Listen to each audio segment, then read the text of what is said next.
Hello दोस्तों, N V परीक्षा के ऑफिशियल यूट्यूब चैनल में आपका फिर से एक बार स्वागत है। और मैं आपके सामने इंग्लिश का नया वीडियो लेके आया हूं, जिसमें आज हम लोग पढ़ेंगे पार्ट्स ऑफ स्पीच के सेकंड पार्ट की। हमने फर्स्ट पार्ट में नाउन पढ़ लिया, नाउन के टाइप्स देख लिए, है ना। और नाउन में किस तरीके से सिंगुलर और प्लूरल को कन्वर्ट किया जाता है, ये आप मेरे प्रीवियस वीडियोज में देख सकते हैं। तो आज हम पढ़ने जा रहे हैं प्रोनाउन यानी सर्वनाम। ठीक है, अब सबसे पहले बात करते हैं इसकी डेफिनेशन की। तो आपको डेफिनेशन लिखी आ रही होगी, और डेफिनेशन क्या है? Pronoun is a word that is used in place of noun. यानी प्रोनाउन या सर्वनाम वह शब्द है जो संज्ञा के स्थान पर उपयुक्त किया जाता है या उपयोग किया जाता है। जैसे मान लिया जाए कि अगर Ram is a good boy, Ram is good in study, है ना, राम इज अ बॉय। जैसे example, Ram is a good boy, Ram is playing, Ram is eating, Ram is studying. तो जब हम बार बार एक ही व्यक्ति के बारे में बात कर रहे होते हैं, तो बार बार उसका नाम लेने की जगह हम लोग क्या करते हैं, उसको किसी दूसरे शब्द से डिनोट करते हैं। जैसे Ram is a good boy, he is eating, he is playing, he is studying. तो जो ये ही है, ये क्या है? ये एक शब्द है जो क्या कर रहा है, नाउन की जगह पे इस्तेमाल किया जा रहा है। तो इसे क्या कहते हैं? सर्वनाम कहते हैं, है ना, या प्रोनाउन कहते हैं। तो प्रोनाउन वह शब्द है जो क्या किया जाता है, संज्ञा के बार बार, अगर जहां पे संज्ञा का बार बार इस्तेमाल किया जा रहा है तो उसकी जगह पे हम लोग क्या करते हैं, वहां पे प्रोनाउन या सर्वनाम का इस्तेमाल करते हैं, है ना। तो आपको ध्यान रखना है इसकी डेफिनेशन आपने देख ली। इसे एग्जाम्पल, अगर मैं इसके एग्जाम्पल की बात करूं कि कौन कौन से सर्वनाम है जो इसके एग्जाम्पल हो सकते हैं, जैसे आई हो गया, ही हो गया, शी हो गया, इट हो गया, ये सब क्या है, इसके एग्जाम्पल हो गए। और भी बहुत सारे होते हैं, हम इन्हीं को लेके चलते हैं, है ना। ये आदि में हम लोग मान सकते हैं। ठीक है, अब हम बात कर लेते हैं टाइप्स ऑफ प्रोनाउन की। तो दोस्तों, प्रोनाउन 8 टाइप्स के होते हैं। ये आपको नाम लिखे आ रहे हैं, है ना। हम क्या करेंगे, एक एक करके इन सारे प्रोनाउंस के टाइप्स के बारे में स्टडी करेंगे। तो सबसे पहले हम स्टार्ट करते हैं। हमारे सबसे पहला जो टाइप्स ऑफ नाउन में दिया गया है, अगर पर्सनल प्रोनाउन की बात करूं मैं, तो पर्सनल प्रोनाउन क्या होता है? पर्सनल प्रोनाउन उन व्यक्तियों को इंगित करता है जो बात कर रहे हैं। मतलब जैसे मान लीजिए कि मैं अगर आपसे बात कर रहा हूं, है ना, तो ये क्या हो गया, यहाँ पे पर्सनल प्रोनाउन का इस्तेमाल किया जा रहा है। और पर्सनल प्रोनाउन हमेशा किनके लिए यूज होता है? जो व्यक्ति बात कर रहे हैं उनको इंगित करते हुए किया जा रहा है। जैसे example, he is going to market, है ना, I told you he will come. तो ये दो उदाहरण से आप समझ सकते हैं कि जैसे पहला उदाहरण क्या है, he is going to market, वह मार्केट जा रहा है ना, हम उसकी बात कर रहे हैं। दूसरा एग्जांपल क्या है, आई टोल्ड यू ही विल कम, मैंने तुम्हें कहा था कि वो आएगा, है ना। तो ये इस तरीके के जो वाक्य रहते हैं, वहां पे हमेशा हमें क्या पता चलता है कि ये पर्सनल प्रोनाउन का इस्तेमाल किया जा रहा है। और इसी हिसाब से पर्सनल प्रोनाउन को 3 टाइप में डिवाइड किया गया है ना। जैसे ये 3 टाइप में डिवाइड किया गया है। इसमें सबसे पहला है फर्स्ट पर्सन, दूसरा है सेकंड पर्सन, और तीसरा है हमारा थर्ड पर्सन। ठीक है, तो जो फर्स्ट पर्सन रहता है, अगर मैं फर्स्ट पर्सन की बात करूं, तो फर्स्ट पर्सन वह व्यक्ति होता है जो बात कर रहा है ना। मतलब जैसे अगर मैं बात कर रहा हूं तो मैं फर्स्ट पर्सन हो गया। तो फर्स्ट पर्सन में क्या आता है, जो बात कर रहा है वो फर्स्ट पर्सन कहलाता है ना। जैसा एग्जांपल हो गया आई, वी, ये सब किस में आ जाएंगे? फर्स्ट पर्सन प्रोनाउन में आ जाएंगे। ठीक है, उसी तरीके से अगर हम बात करें सेकंड पर्सन प्रोनाउन की, तो सेकंड पर्सन प्रोनाउन क्या होता है? वह व्यक्ति जो बात सुन रहा है ना, या श्रोता है। जैसे आप मेरी जो भी मैं आपको वीडियोस में बता रहा हूं, आप क्या कर रहे हैं, सुन रहे हैं, तो आप सेकंड पर्सन प्रोनाउन है ना। तो सेकंड पर्सन प्रोनाउन में क्या आ जाता है, जो व्यक्ति सुन रहा है या जो श्रोता होता है वो सेकंड पर्सन प्रोनाउन में आ जाता है।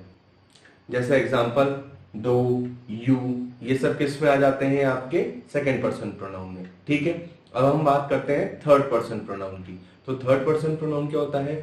थर्ड पर्सन प्रोनाउन वह प्रोनाउन होता है जिसमें जिसके बारे में बात की जा रही है वो चीज आती है। जैसे मान लीजिए मैं फर्स्ट पर्सन होगा क्योंकि मैं आपको कोई भी वीडियो में चीज बता रहा हूं, आप श्रोता हो गए तो आप सेकंड पर्सन प्रोनाउन हो गए।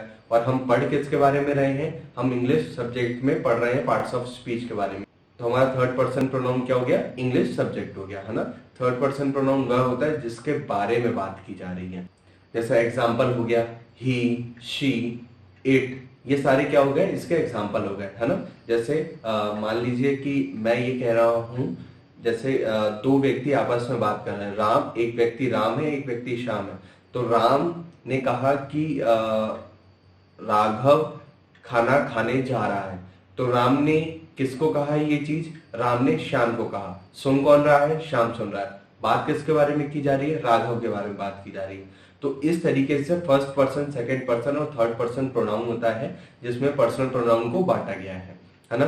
इसमें सबसे ज्यादा इंपॉर्टेंट आती है, अगर हम इसी बारे में बात करें, यूजर्स के बारे में बात करें प्रोनाउन की, तो सबसे ज्यादा इंपॉर्टेंट आती बात है इट के यूज की, कि यूजेस ऑफ इट, इट का प्रयोग कहाँ कहाँ किया जाता है या किन किन चीजों के लिए किया जाता है, वो हम इस वीडियो में देखते हैं कि किन किन जगह पे या किन किन चीजों के लिए या किन वस्तुओं के लिए इट का प्रयोग किया जाता है।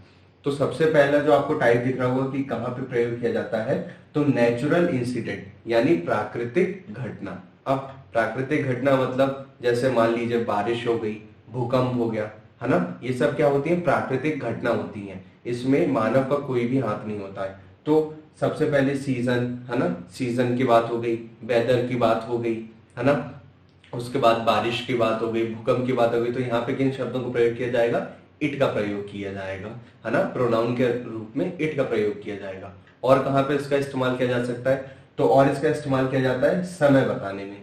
जैसे कितना टाइम हो गया है, मतलब कितना समय हो गया है, कितने दिन हो गए हैं, तो ये सब भी किस में आएगा, ये सब भी हमारे इट में के प्रोनाउन के यूज में आएगा। जैसा एग्जांपल ले लेते हैं, आपको दिख रहा होगा इट इज रेनिंग, है ना, पानी गिर रहा है। इट इज 5 o'clock, 5 बज गए, है ना। फिर इट इज विंटर, ठंड का मौसम है। तो इससे क्या होता है कि हमें पता चलता है कि जो हमारा इट का प्रयोग है, नेचुरल इंसिडेंट, जहां जहां भी प्राकृतिक घटनाएं हो रही है वहां पे हमेशा प्रोनाउन के रूप में आप किसका इस्तेमाल करेंगे, इट का इस्तेमाल करेंगे। ठीक है, चलिए सेकंड देख लेते हैं कि सेकंड कहाँ पे इसका इस्तेमाल हो रहा है। तो सेकंड इसका इस्तेमाल हो रहा है दोस्तों, सेकंड इसका इस्तेमाल हो रहा है किसी भी निर्जीव या लाइफलेस वस्तु के लिए इसका इस्तेमाल किया जाता है ना। मतलब जब भी हम किसी निर्जीव वस्तु की बात करते हैं तो वहां पे किसका प्रयोग किया जाता है, इट प्रोनाउन का प्रयोग किया। जैसे एग्जाम्पल के तौर पे it is a pen, it is a chair. तो ये क्या दर्शा रहा है, ये बता रहा है कि पेन और चेयर क्या है, ये निर्जीव वस्तु है। लेकिन यहाँ पे किस तरीके का प्रोनाउन यूज किया जा रहा है, यहाँ पे इट प्रोनाउन का इस्तेमाल किया जा रहा है। चलिए तीसरा प्रकार देख लेते हैं कि तीसरे प्रकार में कहाँ पे इट का प्रयोग किया जाता है। तो इट का प्रयोग किया जाता है छोटे छोटे कीड़े या जीव जंतु के लिए किसका प्रयोग किया जाता है, इट का प्रयोग किया जाता है। मतलब जो छोटे छोटे कीड़े मकोड़े होते हैं या जो हमारे जीव जंतु होते हैं उनके लिए किसका प्रयोग किया जाता है, इट का प्रयोग किया जाता है। एग्जाम्पल देख लेते हैं, जैसे मान लीजिए एग्जाम्पल में क्या दिया है, इट इज अ डॉग, है ना, और दूसरा एग्जाम्पल क्या दिया है, it is an ant, it is an ant और इट इज अ डॉग। ये दो तरीके के एग्जाम्पल हमने देख लिए, जिसमें छोटे मोटे कीड़े मकोड़े या इसमें छोटे जानवरों की बात करें तो एंट आ गई, और जब जीव जंतु की बात करें तो वहां पे डॉग आ गया, है ना।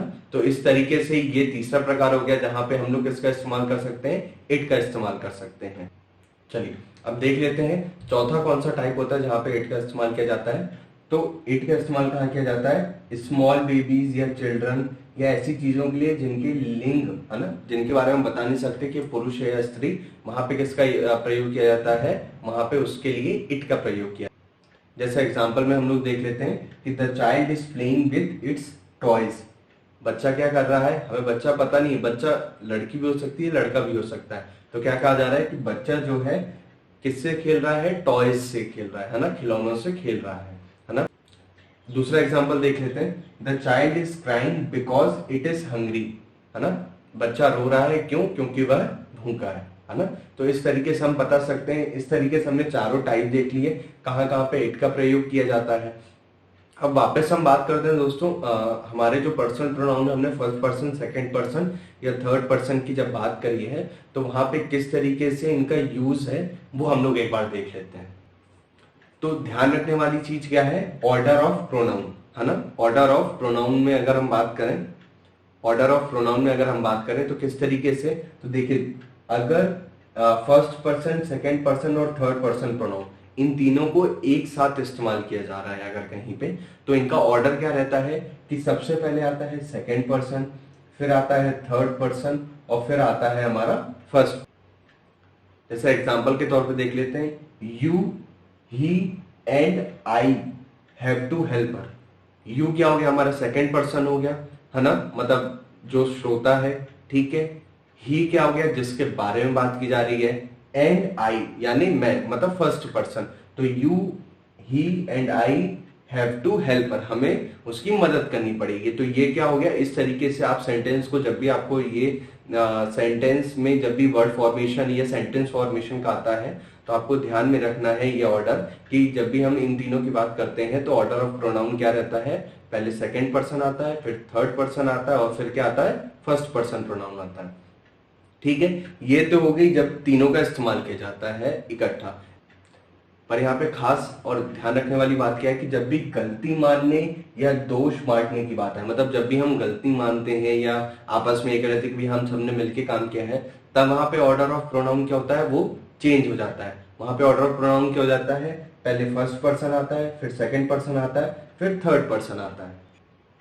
जैसे एग्जांपल देख लेते हैं हम, I, you and he have committed a sin, मतलब मैंने, तुमने और उसने, हम तीनों ने मिलके क्या किया है, एक गलती करी है। तो ये क्या हो गया हमारा, ये बताने का तरीका हो गया कि जब भी गलती या दोष मानने की बात आती है तो वहां पे क्या किया जाता है, वहां पे ऑर्डर ऑफ प्रोनाउन चेंज हो जाता है। और जब भी तीनों का प्रयोग एक साथ किया जाता है तब ऑर्डर ऑफ प्रोनाउन ऐसा, मतलब फर्स्ट पर्सन, जब भी तीनों का इस्तेमाल किया जाता है तब ऑर्डर ऑफ प्रोनाउन क्या होता है, अलग होता है। ठीक है, तो ये नोट करने वाली बात है। ये अक्सर आपके एग्जाम में कभी कभी जब आप सेंटेंस फॉर्मेशन या सेंटेंस ट्रांसफॉर्मेशन वाला क्वेश्चन आपके एग्जाम में आ जाता है तो आपको ध्यान में रखना चाहिए कि ये चीज उसमें आप फॉलो कर रहे हो। ठीक है, मैं उम्मीद करता हूं कि आपको ये वीडियो अच्छी। तो दोस्तों आज के वीडियो में इतना ही। हमने पर्सनल प्रोनाउन के बारे में देख लिया, बाकी जो बचे हुए टाइप्स हैं इसके बारे में, उसके बारे में हम हमारे नेक्स्ट वीडियो में डिस्कस करेंगे। ठीक है, तो आपको ये वीडियो कैसा लगा, इसको लाइक करें और कमेंट करें, और एमपी परीक्षा के ऑफिशियल यूट्यूब चैनल से जुड़े रहने के लिए। दोस्तों ऐसी और वीडियोस के लिए सब्सक्राइब कीजिए परीक्षा चैनल को और बेल आइकन दबाना ना भूलें। और अगर आप तैयारी कर रहे हैं तो प्रैक्टिस के लिए अभी डाउनलोड करें एमपी परीक्षा ऐप।